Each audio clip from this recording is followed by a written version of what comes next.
This attack was an assault not just on one man, but on the principle of free speech itself. That's all I got. Investigators have not publicly released a motive, but the precision of the attack, one shot from distance during a public event, has fueled concerns that this was not random. The phrase political assassination has entered the discussion, drawing comparisons to other violent attacks on American public figures. For those present on campus, the memory will linger forever.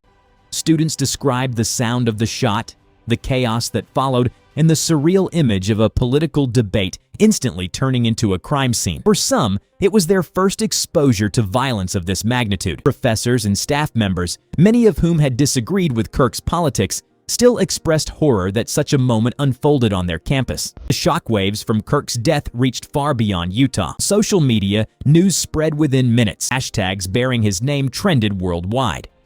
At the same time, many of his political opponents, even those who had strongly opposed his views, condemned the violence unequivocally. Journalists, professors, and activists stressed that in a democracy, disagreement should never end in violence. This attack was an assault not just on one man, but on the principle of free speech itself. Meanwhile, ordinary Americans, many who had never followed him closely, still described a sense of loss, saying that his killing reflected something broken in the nation. Some say his killing is a warning sign of how far political tensions have gone.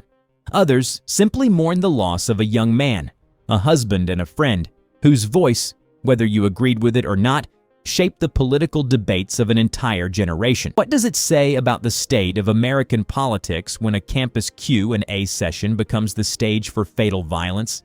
And perhaps most importantly, how can a divided nation pull back from the edge, ensuring that arguments stay verbal, not violent? For liberals, it is a grim reminder that political passion must never escalate to killing.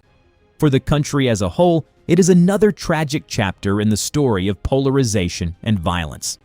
Charlie Kirk's death is more than a headline. It is a national moment of reckoning. It has reminded Americans, whether they agreed with him or not, that words, debates, and even heated arguments are part of democracy, but bullets should never be. His death now stands as a stark warning about where unchecked division can lead. Disagreements must be resolved with words, not with bullets.